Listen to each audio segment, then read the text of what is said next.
Captain James Morrison had been serving the royal family for 15 years, but he had never received such an unusual assignment. The crisp autumn morning brought with it a sealed envelope bearing the official royal crest. Inside, his orders were clear yet mysterious. Conduct a thorough security inspection of the Camilla estate, focusing on areas that had been sealed since Queen Elizabeth's passing. As Morrison drove through the countryside toward the sprawling estate, he couldn't shake the feeling that this was more than a routine security check. The rolling hills and ancient oak trees seemed to whisper secrets of centuries past. The estate itself appeared on the horizon like something from a fairy tale, with its towering spires and weathered stone walls that had witnessed generations of royal history. The head groundskeeper, an elderly man named Thomas Whitfield, met Morrison at the main gate.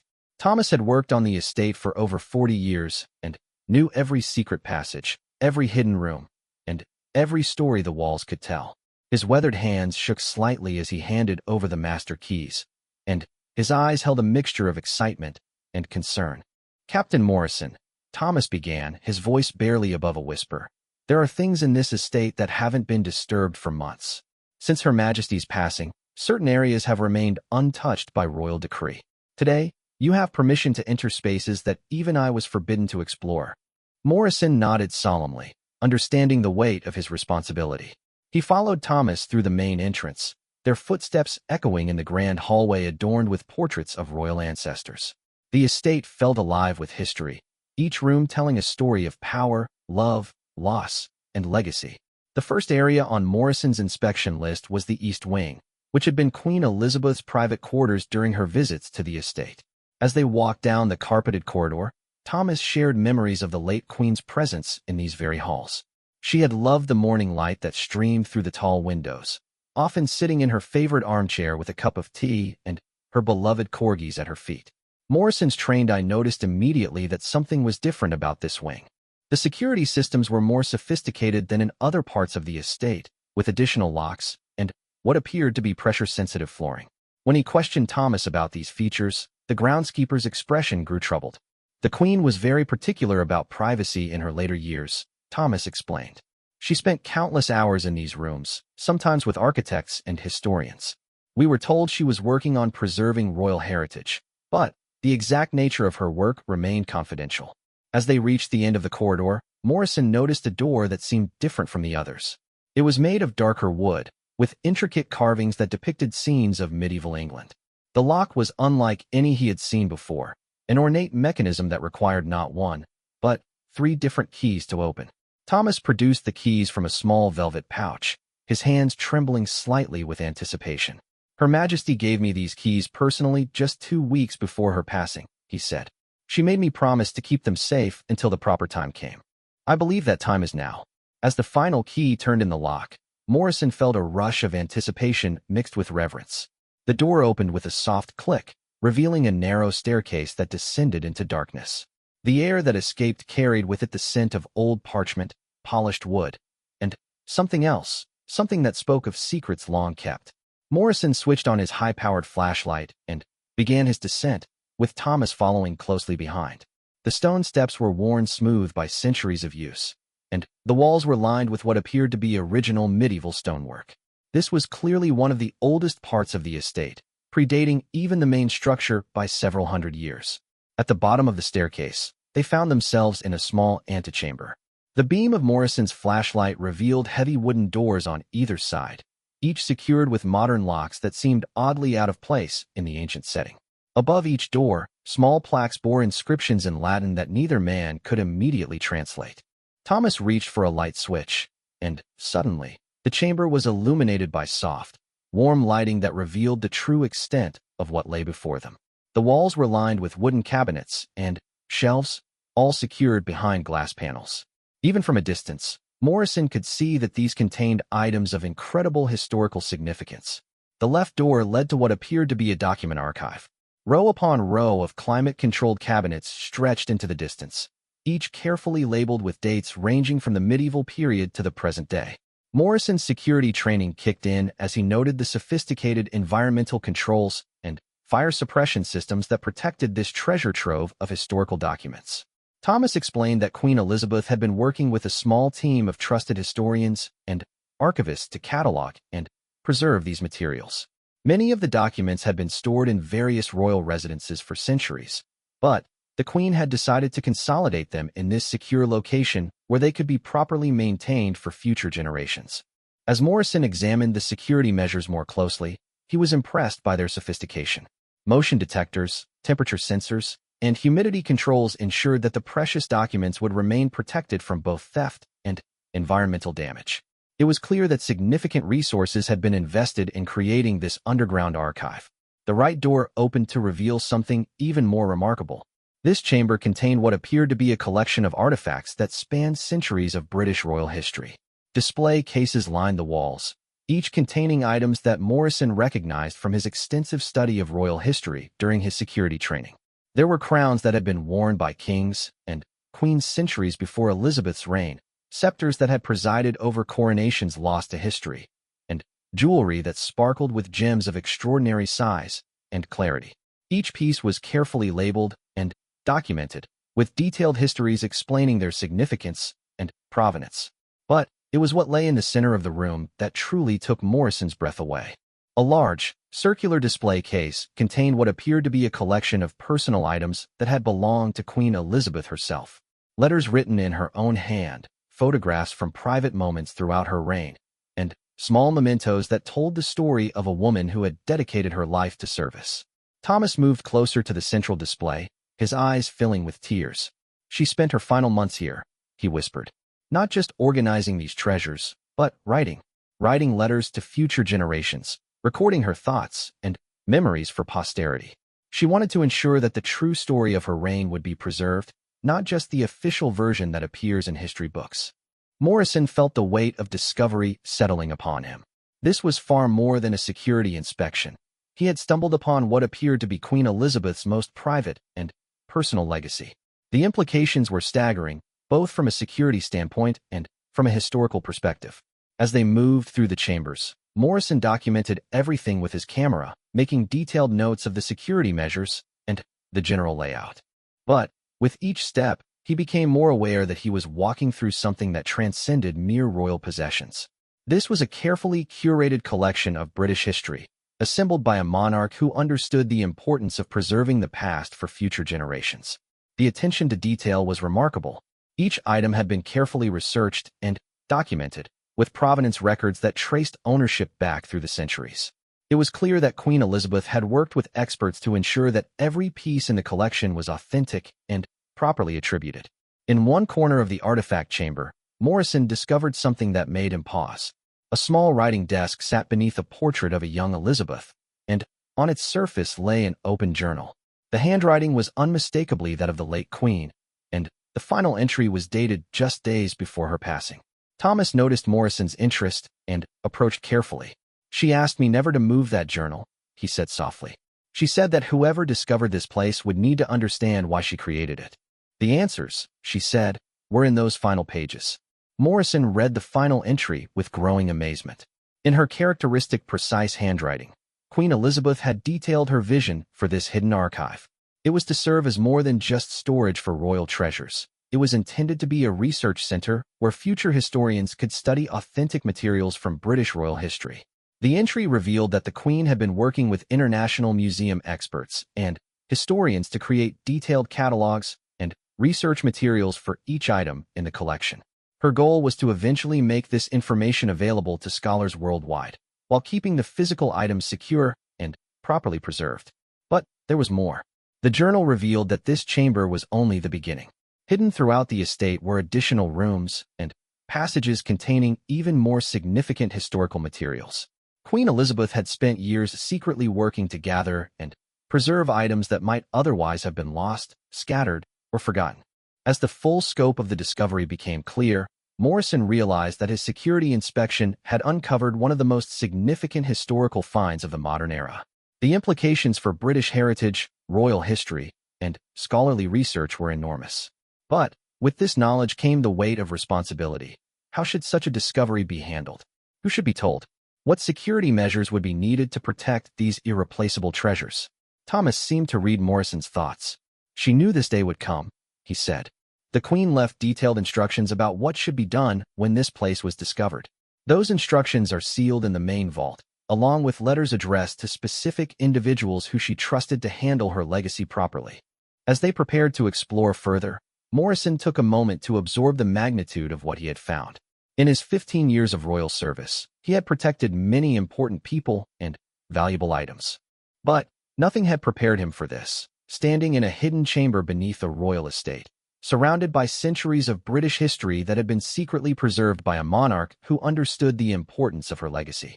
The soft lighting cast long shadows across the ancient stone walls, and Morrison could almost feel the presence of history itself in this underground sanctuary. Queen Elizabeth had created something remarkable here, not just a storage facility for royal treasures, but a bridge between past and future, ensuring that the stories and artifacts of British royalty would survive for generations to come. As Thomas locked the chambers behind them, and they began their ascent back to the main estate, Morrison knew that this was only the beginning. The Queen's journal had hinted at much more to be discovered, and his security inspection had transformed into something far more significant. The unveiling of a hidden chapter in royal history that would reshape understanding of Queen Elizabeth's final years and her ultimate gift to the nation she had served so faithfully. The following morning brought with it a sense of urgency that Captain Morrison had rarely experienced in his years of royal service. After a sleepless night spent processing the magnitude of his discovery, he returned to the Camilla estate with a small team of trusted security specialists. The Queen's journal had mentioned additional hidden areas throughout the estate, and Morrison knew that a thorough investigation was essential. Thomas Whitfield was waiting at the estate gates before dawn, his weathered face showing the same mixture of excitement and apprehension that Morrison felt.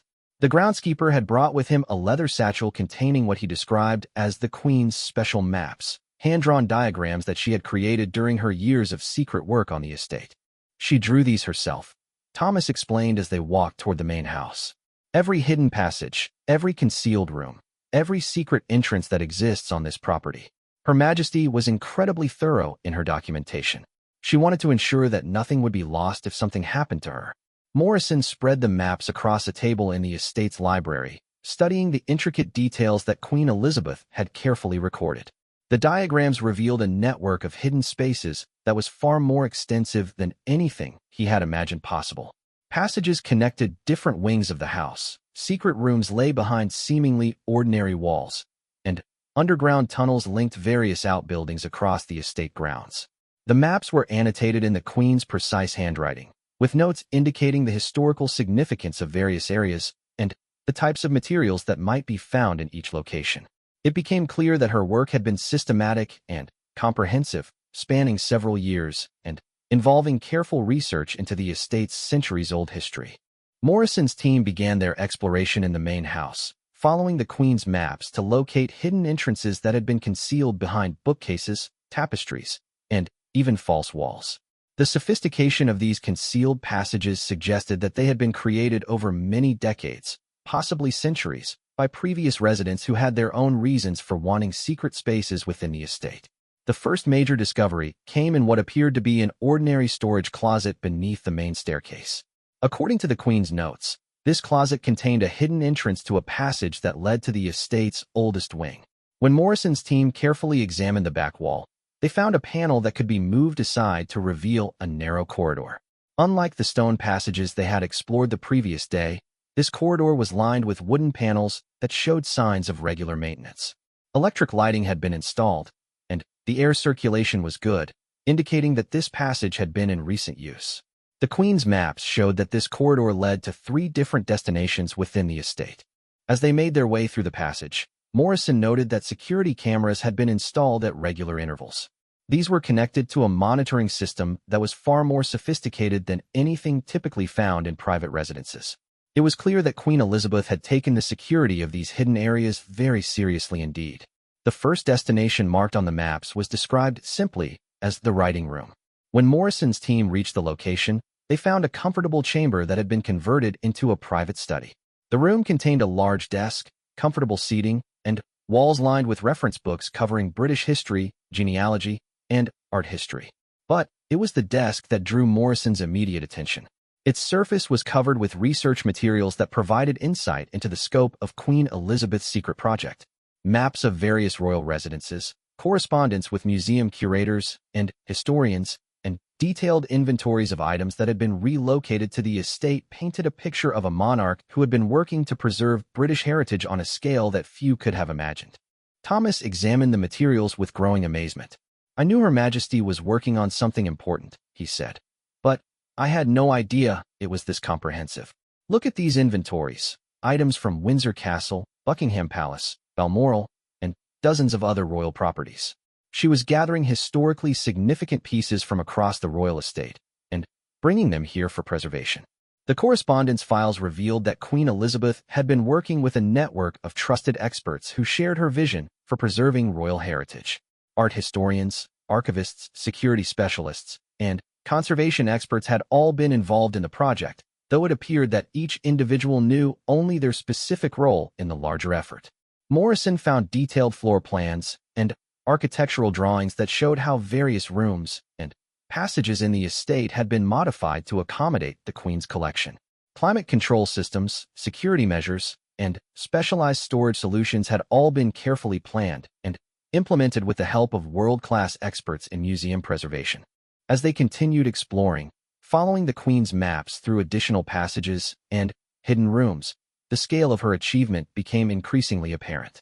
Each space had been designed for a specific purpose, some for document storage, others for artifacts, and still others for research and cataloging activities. In one remarkable chamber, they discovered what appeared to be a complete conservation laboratory. Professional-grade equipment for cleaning, repairing, and preserving historical artifacts filled the room, along with detailed logs showing the conservation work that had been completed on various items in the Queen's collection. It was clear that she had spared no expense in ensuring that these treasures would be properly maintained for future generations. The laboratory contained before and after photographs documenting conservation work on items that Morrison recognized from British royal history. Paintings that had been damaged by age and neglect had been carefully restored, ancient documents had been stabilized and protected, and artifacts that showed signs of deterioration had been professionally treated to halt further damage. But, perhaps most remarkably, the laboratory contained detailed documentation of the provenance and historical significance of each item that had been treated. Queen Elizabeth had worked with historians to research the background of every piece in her collection, ensuring that future scholars would have access to comprehensive information about these important artifacts. As Morrison's team continued their exploration, they discovered that the Queen's maps revealed even more secrets. Hidden passages connected the main house to several outbuildings on the estate, including a converted barn that had been transformed into a secure storage facility for larger artifacts that could not be accommodated in the underground chambers. The barn's exterior appeared completely ordinary, but inside, Morrison found a sophisticated climate-controlled environment that housed an extraordinary collection of royal furniture, carriages, and ceremonial items. Some of these pieces dated back centuries and represented examples of craftsmanship that were no longer possible to create with modern techniques. Each item in the barn was carefully documented and cataloged, with detailed photographs and historical research providing context for its significance. Morrison was amazed by the care that had been taken to ensure that even the largest and most cumbersome items were properly preserved and protected. Thomas explained that the Queen had personally overseen the conversion of this building, working with architects and engineers to ensure that it would provide the proper environment for storing these precious artifacts.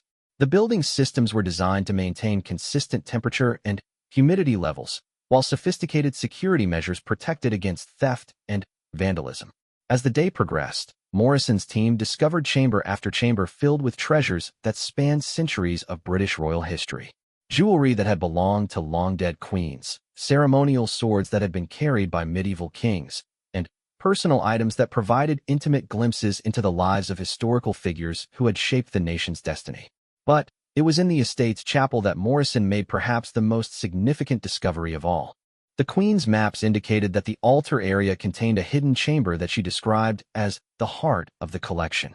When Morrison's team carefully examined the altar, they found a concealed entrance that led to a small but incredibly important room. This chamber contained what appeared to be the most precious and historically significant items in the entire collection. Crown jewels that had been thought lost to history, documents bearing the signatures of legendary monarchs, and artifacts that provided new insights into key moments in British royal history filled the space. The chamber also contained a series of sealed letters that Queen Elizabeth had addressed to various individuals and institutions. According to the documentation she had left behind, these letters contained her instructions for what should be done with the collection she had assembled, as well as her hopes for how these treasures could be used to educate and inspire future generations. Morrison carefully examined the seals on these letters, noting that they bore the Queen's personal coat of arms and appeared to have been created with the same formal protocols used for official royal correspondence. The recipients included members of the royal family, government officials, museum directors, and academic institutions that specialized in British history. As evening approached, Morrison and his team had only begun to explore the full extent of Queen Elizabeth's hidden legacy. The Queen's maps revealed additional areas that would require days or even weeks to investigate thoroughly. Underground tunnels connected distant parts of the estate. Hidden rooms contained specialized collections focused on specific periods or aspects of royal history, and secure vaults protected the most valuable and sensitive materials. Thomas shared stories of the Queen's dedication to this project during her final years. Despite her advancing age and increasing frailty, she had continued to work on cataloging and preserving these treasures almost until the very end of her life. Her commitment to ensuring that British royal heritage would be preserved for future generations had driven her to create something truly extraordinary. Morrison realized that his security inspection had uncovered not just a collection of valuable objects, but a comprehensive effort to preserve and protect centuries of British history. Queen Elizabeth's secret project represented a level of foresight and dedication that would ensure her legacy extended far beyond her years on the throne. The implications of the discovery continued to grow as Morrison and his team explored each new area revealed by the Queen's maps. This was not simply a collection of royal memorabilia. It was a carefully curated archive that could reshape understanding of British royal history and provide researchers with unprecedented access to primary source materials that had previously been scattered across multiple locations or lost entirely. As they prepared to continue their exploration the following day, Morrison reflected on the magnitude of what Queen Elizabeth had accomplished in secret. Working quietly and methodically, she had created a treasure trove that would serve scholars and historians for generations to come, while ensuring that irreplaceable artifacts would be properly preserved and protected for the future. By the third day of his investigation, Captain Morrison had begun to understand that Queen Elizabeth's secret project was far more ambitious and significant than he had initially realized. The estate's hidden chambers and passages contained not just valuable artifacts, but a comprehensive archive that challenged traditional understanding of British royal history. As he prepared to explore the deepest and most secure areas revealed by the Queen's maps, Morrison felt the weight of historical responsibility settling upon his shoulders. The most intriguing notation on Queen Elizabeth's hand-drawn maps was a chamber marked simply as the Crown Archive. According to her notes, this space contained items related to the monarchy itself, documents, artifacts, and records that revealed the inner workings of royal power across the centuries. The entrance to this chamber was hidden beneath the estate's wine cellar, accessed through a passage that required both electronic and traditional keys to unlock. Thomas Whitfield led Morrison and his team through the wine cellar, past rows of vintage bottles that had been collecting dust for decades. At the far end of the cellar, behind a rack that appeared to hold the oldest wines, they found the entrance that the Queen's maps had indicated. The security measures protecting this area were the most sophisticated that Morrison had encountered anywhere on the estate. The entrance required 3 different authentication methods: a traditional key, an electronic keycard, and a biometric scanner that had been programmed to recognize only a few authorized individuals. According to Thomas, Queen Elizabeth had personally configured these security measures during her final year, working with top security experts to ensure that access would be strictly limited. As the final authentication was completed and the heavy door swung open, Morrison found himself facing a staircase that descended much deeper than any they had previously explored. The walls were lined with smooth stone that appeared to date back to the estate's earliest construction, and the lighting system was state-of-the-art, with sensors that activated automatically as they descended. At the bottom of the staircase, they encountered a small antechamber that contained the most sophisticated security checkpoint Morrison had ever seen outside of government facilities. Multiple cameras monitored every angle, motion sensors tracked any movement, and environmental controls maintained perfect conditions for preserving historical materials. A reinforced door at the far end of the antechamber bore a plaque with Queen Elizabeth's personal cipher and a date indicating that this area had been completed just months before her passing. The chamber beyond this final door took Morrison's breath away. The space was larger than any they had previously explored, with vaulted ceilings that soared overhead and walls lined with climate-controlled display cases that contained the most extraordinary collection of royal artifacts he had ever seen. But it was immediately clear that this was not simply another storage area. This was a carefully curated exhibition space designed to tell the complete story of British royal power. The central area of the chamber contained a series of display cases arranged chronologically, starting with artifacts from the earliest British monarchs and progressing through the centuries to the present day. Each case contained items that illustrated different aspects of royal authority: crowns, scepters, seals, documents, and personal effects that provided intimate insights into the lives and reigns of legendary rulers. Morrison moved slowly through the exhibition, amazed by the breadth and significance of the materials on display. He saw documents bearing the signatures of monarchs whose names were legendary in British history, personal letters that revealed the private thoughts and concerns of rulers who had shaped the nation's destiny, and artifacts that had been present at pivotal moments in the development of the British monarchy. In one case, he found correspondence between Queen Elizabeth and various royal relatives, discussing the importance of preserving royal heritage for future generations. These letters revealed that the late Queen had been concerned about the dispersal and potential loss of historically significant items, and had decided to take personal action to ensure their preservation. The letters showed that Queen Elizabeth had quietly worked with family members to identify and gather items from various royal residences that were of particular historical importance. Some pieces had been stored in private apartments and rarely seen by historians, while others had been scattered among different royal properties without proper cataloging or preservation measures. Thomas explained that the Queen had been particularly concerned about items that told the human story of royal life across the centuries. While crown jewels and ceremonial regalia were well documented and carefully preserved, she felt that personal items and everyday objects used by royal family members often provided more meaningful insights into historical periods and individual personalities. As they continued through the chamber, Morrison discovered a section dedicated to what Queen Elizabeth had termed the untold stories of British royal history.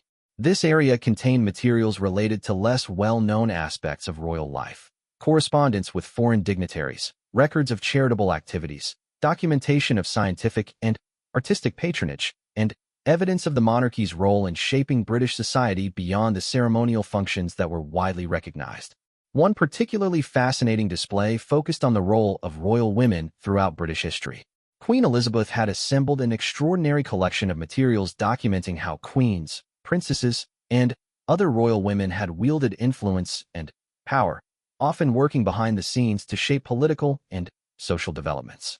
Personal letters, official documents, and artifacts revealed stories that had been largely overlooked by traditional historical accounts. Morrison was struck by the sophistication of the curation throughout the chamber. Each item was accompanied by detailed explanatory materials that placed it in historical context, connected it to larger themes in British royal history, and explained its significance for understanding the development of the monarchy. It was clear that Queen Elizabeth had worked with top historians and museum professionals to ensure that the exhibition would serve as an educational resource of the highest quality. The chamber also contained a research area equipped with the latest technology for studying and analyzing historical materials. High-resolution scanners, microscopes, and other scientific instruments were available for examining documents and artifacts without risking damage to the originals. Computer workstations provided access to extensive databases that Queen Elizabeth had compiled, containing detailed information about every item in her collection. Morrison discovered that the Queen had been working on a comprehensive catalog that would eventually allow researchers worldwide to access information about these materials.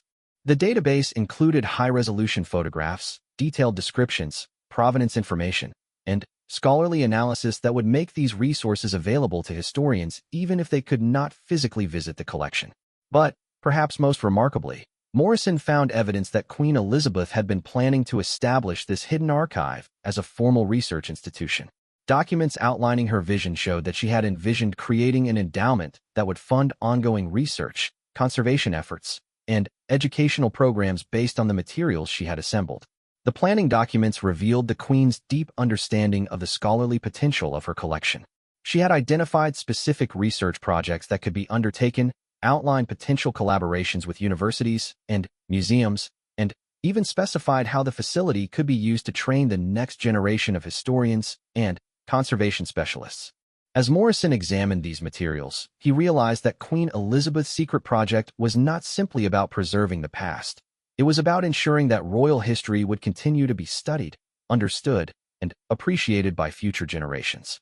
Her vision extended far beyond her own lifetime, encompassing a long-term commitment to scholarship and education that would benefit researchers for decades to come. The chamber's most secure area contained what Queen Elizabeth had designated as restricted materials, items that were deemed too sensitive or valuable for general display. This section included original documents related to major political events, personal correspondence between monarchs and world leaders, and artifacts that could potentially cause diplomatic complications if their existence became widely known. Morrison noted that even this restricted area was organized according to scholarly principles, with detailed cataloging and preservation measures that would allow authorized researchers to access these materials under appropriate conditions. The Queen had clearly anticipated that even the most sensitive items in her collection would eventually serve important historical purposes. Thomas shared memories of Queen Elizabeth's dedication to this project during her final years.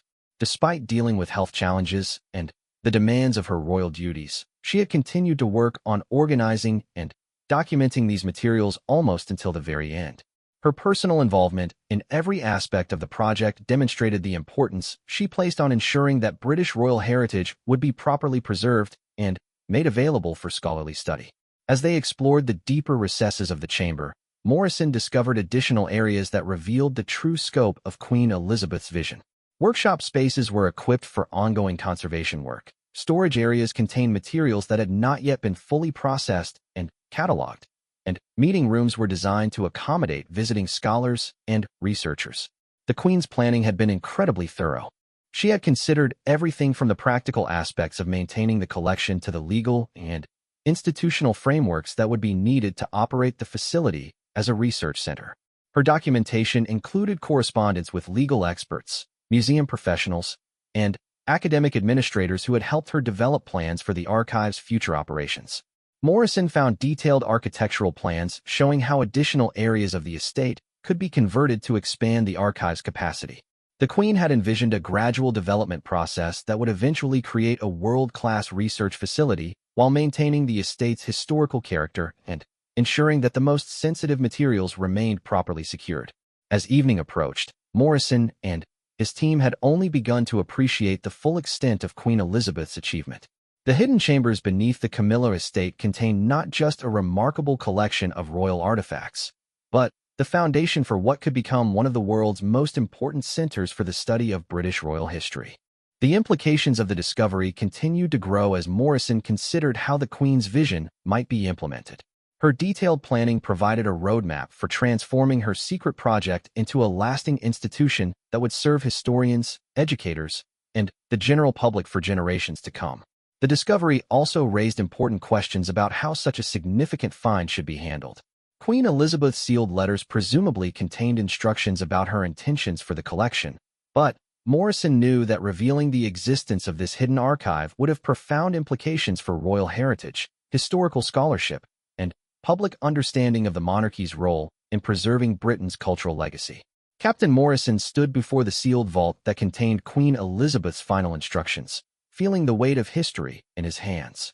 According to Thomas Whitfield, this vault had been the last area that the Queen had worked on before her passing, and she had personally ensured that it would remain sealed until the proper time for its contents to be revealed. That time, it seemed, had finally arrived. The vault was located in the deepest part of the Crown Archive, behind additional security measures that surpassed even those protecting the main collection. Access required not only the standard authentication procedures, but also a special protocol that Queen Elizabeth had established in her final weeks. Thomas produced a sealed envelope bearing the Queen's personal seal, which contained the final authorization codes needed to open the vault. As the massive doors slowly swung open, Morrison was struck by the solemnity of the moment. This chamber represented Queen Elizabeth's most personal and private thoughts about her legacy and her hopes for the future of the materials she had spent years assembling. The responsibility of being among the first to witness her final wishes was both humbling and overwhelming. The vault contained a relatively small space compared to the other chambers they had explored, but every inch was utilized with careful precision.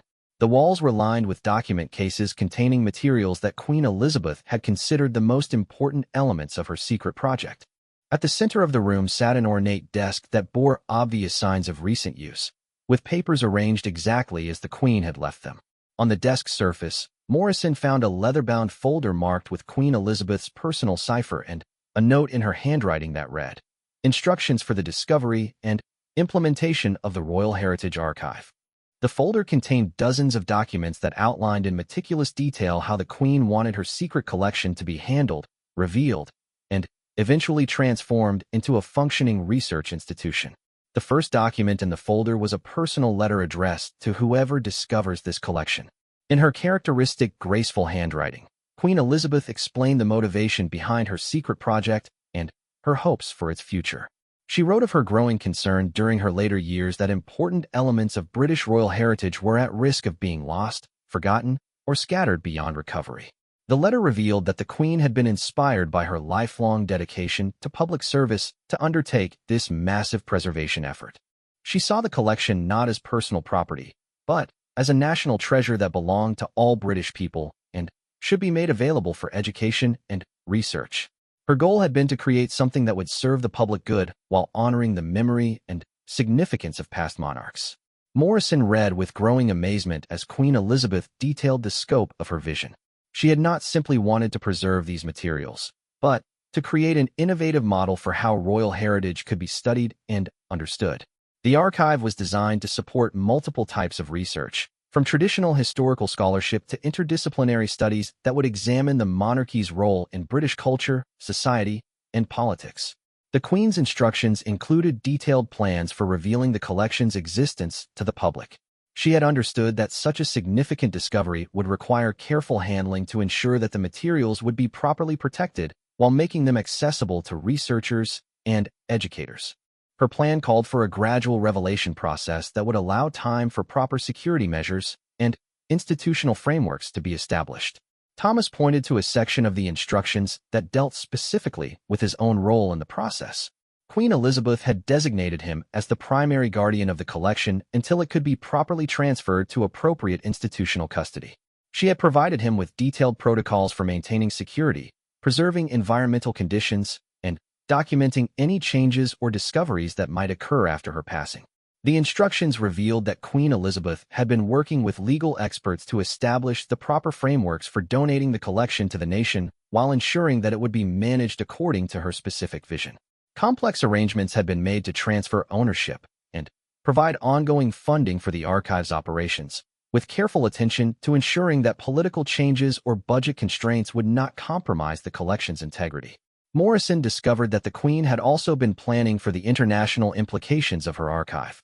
Documents in the vault outlined potential collaborations with museums and research institutions around the world, allowing the archive to serve as a center for international scholarship while maintaining its primary focus on British royal history. She had envisioned exchange programs, visiting fellowships, and joint research projects that would bring together the world's leading experts in royal history and heritage studies. One particularly fascinating section of the instructions dealt with how the archive should handle sensitive or controversial materials. Queen Elizabeth had recognized that some items in her collection might challenge conventional understanding of royal history or reveal information that could be politically sensitive. Her guidance emphasized the importance of scholarly integrity while acknowledging the need for appropriate caution in handling materials that might affect living individuals or current diplomatic relationships. The Queen's instructions included specific protocols for working with government officials, royal family members, and other stakeholders who would need to be involved in the archive's establishment and ongoing operations. She had anticipated potential concerns and objections, providing detailed responses and alternatives that demonstrated her careful consideration of all possible complications. Morrison found extensive documentation of the expert networks that Queen Elizabeth had cultivated during her work on the project. Leading historians, museum curators, conservation specialists, and technology experts from around the world had been consulted and had contributed to various aspects of the archive's development.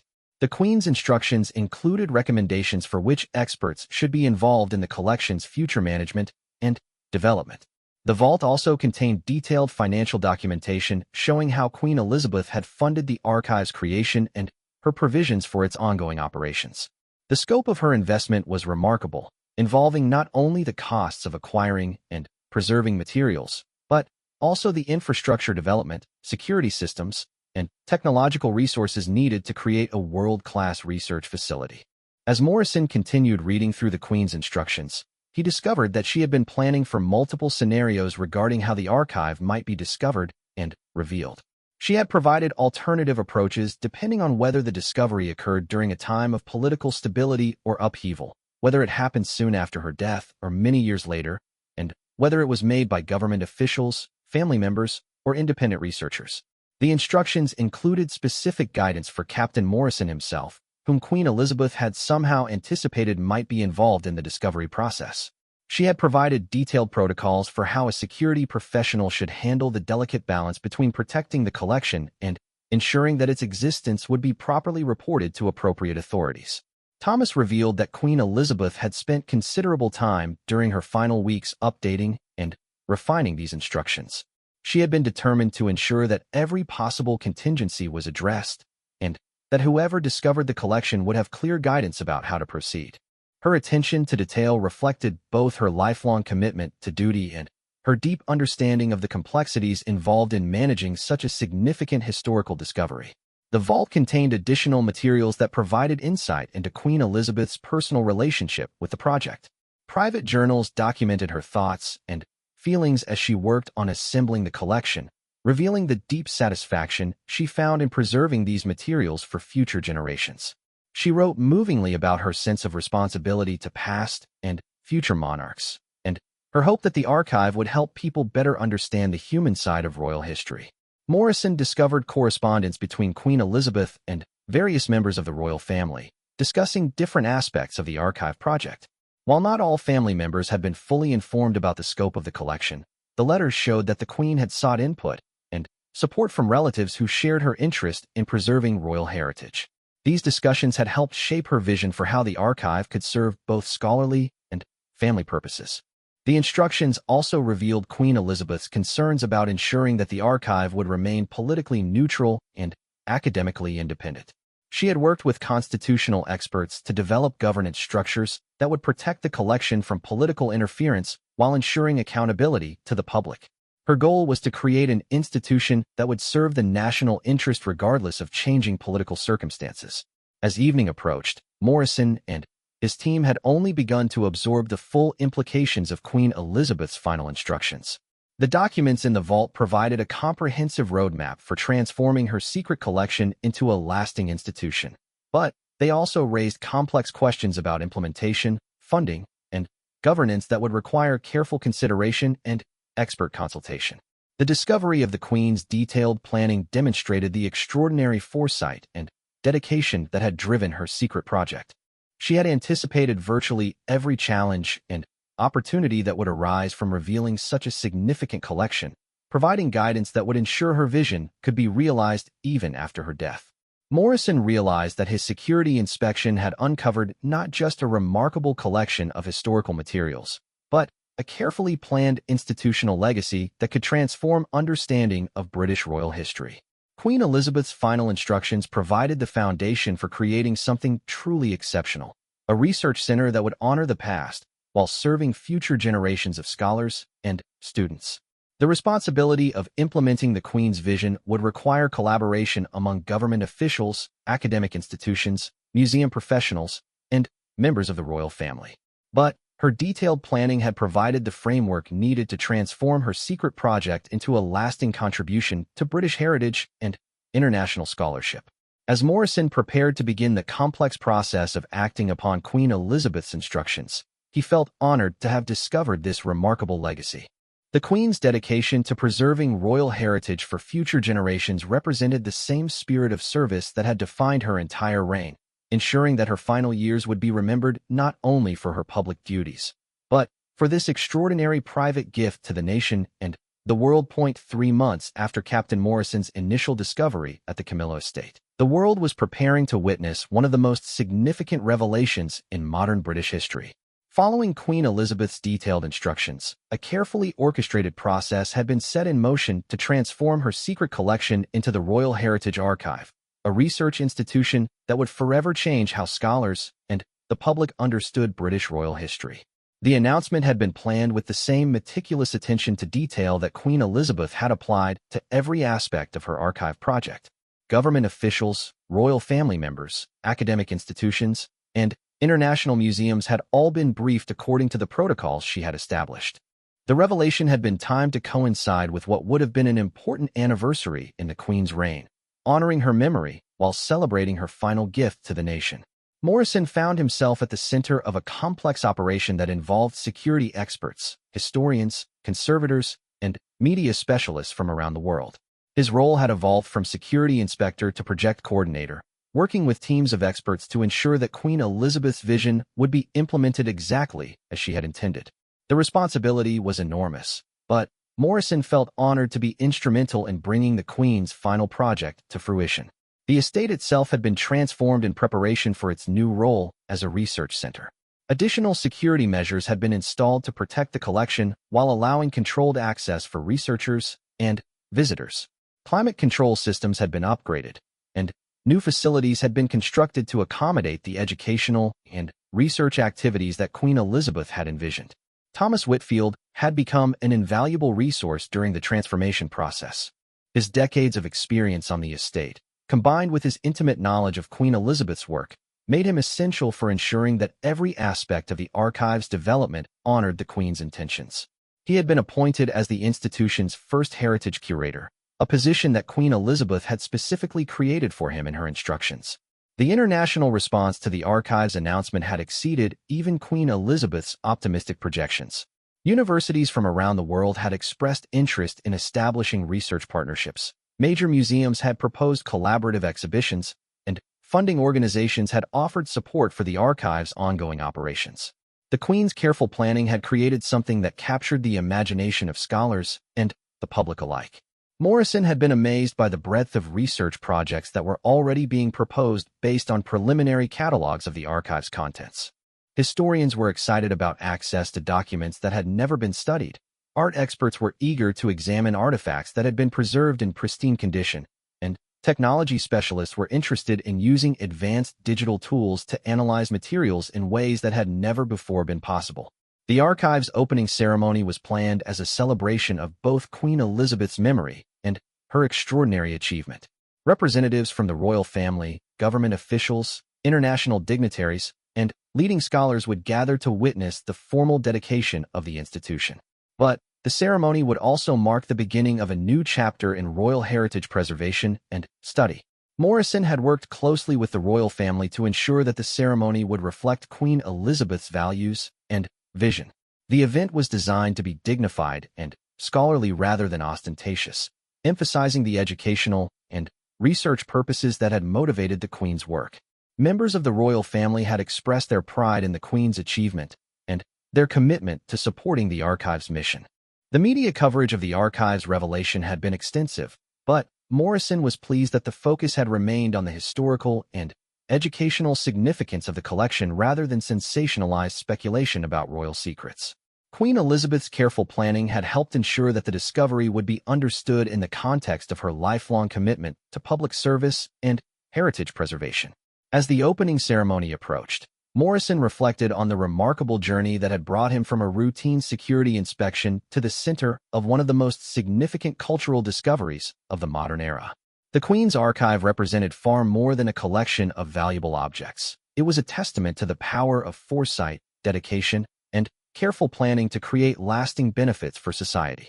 The research activities that were already beginning at the archive demonstrated the wisdom of Queen Elizabeth's vision. Scholars who had gained preliminary access to the collection were making discoveries that promised to reshape understanding of British royal history.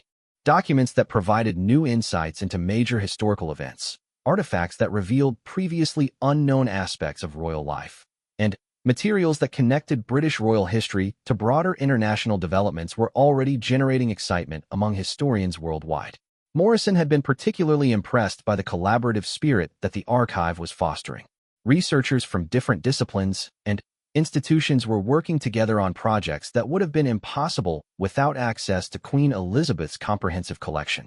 The archive was becoming exactly what she had envisioned, a center for innovative scholarship that would advance understanding of royal history while serving the broader cause of historical education.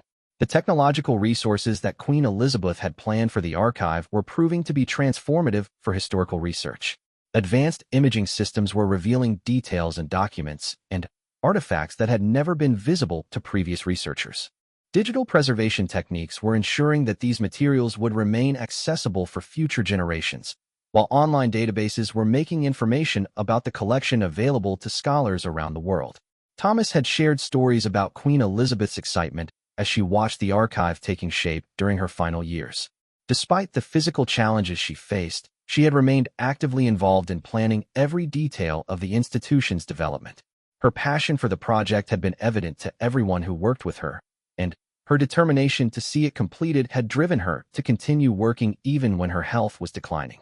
The educational programs that were being developed based on Queen Elizabeth's instructions promised to make royal history accessible to audiences far beyond academic researchers.